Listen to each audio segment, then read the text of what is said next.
Ya, dia orang Batak. Nah, terus saya jawab begini dulu. Pertanyaan yang penting adalah sebelum kita belajar mendengar suara Tuhan, pertanyaan adalah untuk siapa dan untuk apa kita mendengar suara Tuhan. Karena apa? Seringkali orang-orang Kristen ingin belajar mendengar suara Tuhan, itu hanya seputar kepentingannya sendiri.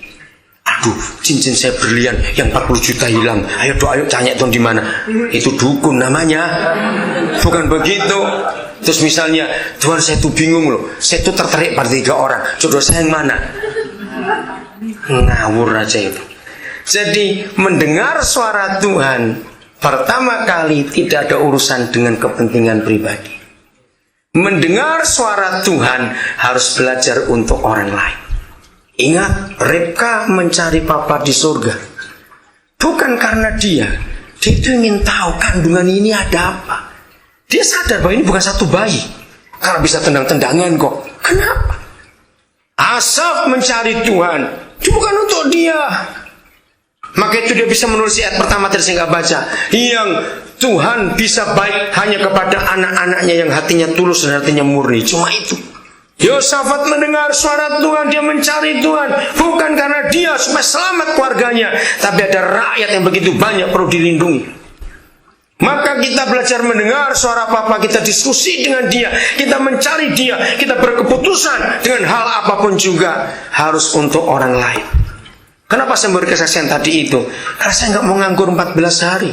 Saya rasa berdosa besar kalau saya nganggur itu. Tuhan tahu hati saya. Dan Tuhan tahu ada jiwa-jiwa yang perlu dilayani di atas kapal itu. Sampai seorang namanya Pak Bandi dari Poso, dia bilang 12 tahun saya tuh kerja di kapal. Baru sekali ini kami dilayani seorang hamba Tuhan. Dan setiap malam 12 malam. 12 tahun bayangkan. Jadi ketika harus bayar 1.100 US dollar, enggak berarti 12 malam berapa banyak orang yang dijamah oleh Tuhan. Nah, ini cara kita hidup. Saya beri kesaksian. Ini seorang mahasiswa di Amerika mendengar suara Tuhan. Dia itu Kristen yang biasa saja. Nah, hari Rabu malam, nggak tahu bagaimana, saya nggak tahu ceritanya yang bagian itu, tapi pokoknya dia harus ikut ada pelajaran Alkitab di gerejanya. Dan kebetulan malam itu temanya mendengar suara Tuhan. Nah, ketika dia datang, dia itu sinis. Dengar suara Tuhan, suara apaan? Dia bilang begitu. Ya udah ikut aja.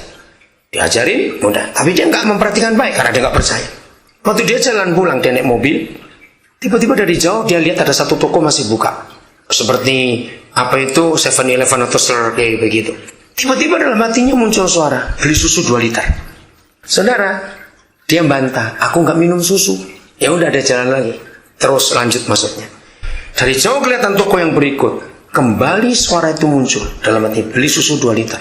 Ketika kedua kali suara itu muncul, dia langsung sadar. Tiba-tiba begini pikirannya, jangan-jangan ini suara Tuhan. Nah, maka itu pikiran ini perlu untuk diajak diskusi.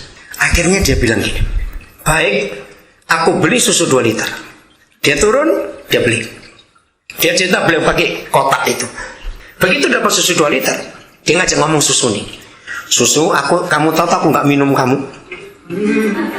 Jadi temani aku, jadi dia bilang pakai seatbelt, susunya dia pakai seatbelt di sebelah kanan.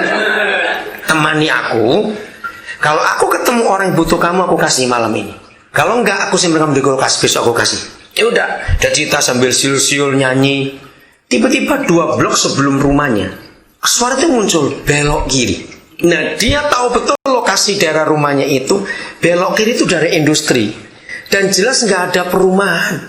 Dia bantah lagi, nggak ada perumahan. Tapi karena suara itu cukup kuat dan dia sudah mulai percaya, oke, dia belok. Sampai dia lihat kiri kanan, mungkin ada kehidupan. Dia cerita gini, kalau saya lihat misalnya ada orang atau ada orang yang bernutup korden, nah itu masih ada orang di situ. Tapi ketika dia baru pikir begitu, muncul pikiran berikut. Kalau kamu sudah ngebel di Amerika beda dengan di sini. Kita ngetok kapan aja boleh. Di sana kalau nggak janjian orang bingung. Siapa kamu?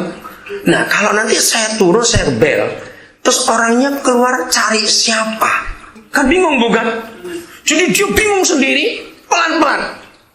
Begitu dia belum sempat dapat jawaban lagi, dia lihat dari ujung kanan ada orang. Nah itu dia.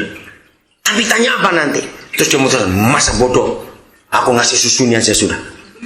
Dia putarkan mobilnya, dia berhenti, ngebel.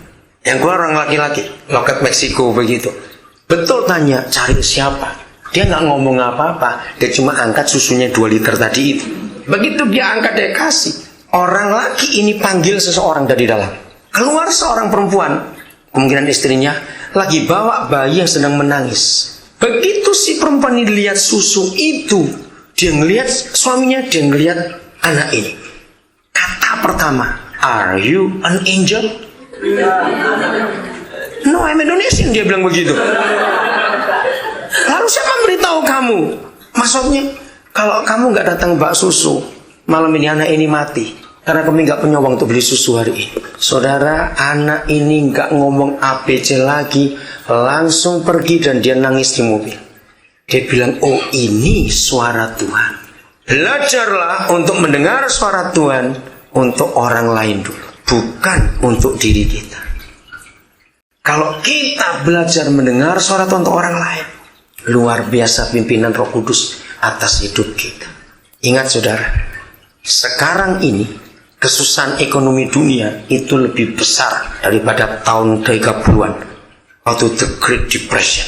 Ingat, baca koran kemarin, ini pertama kali dan ini kedua kali terjadi di Indonesia. Yang pertama tahun 98 waktu krisis, ini kedua kali. Baca koran kemarin, semua bank sudah diambil oleh pemerintah untuk sementara ini. Ngeri.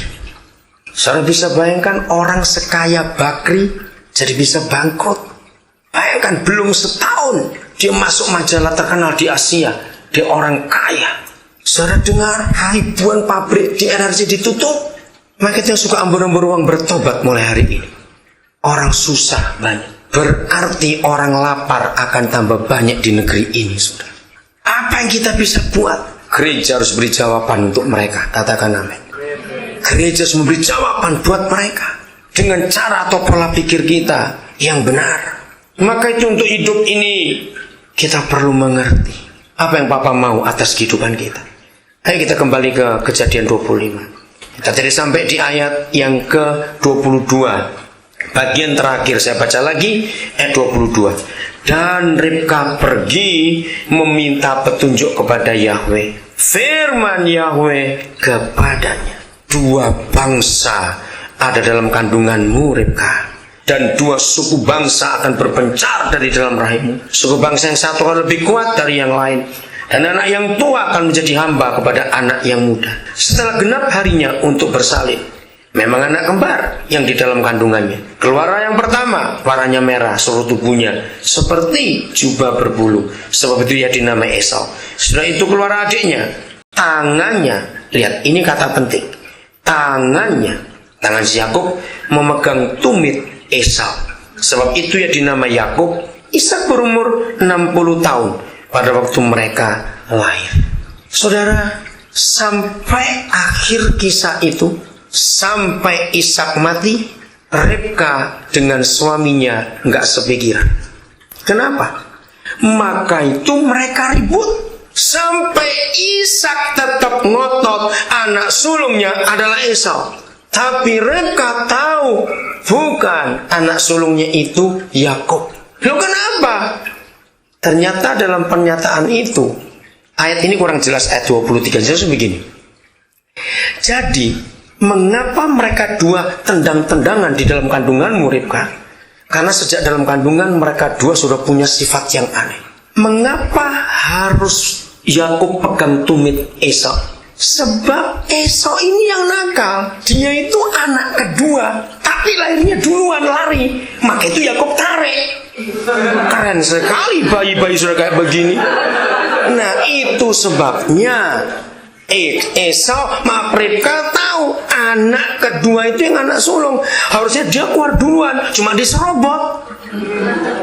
Nah dia tidak cerita kepada suaminya, sama sekali tidak ngomong.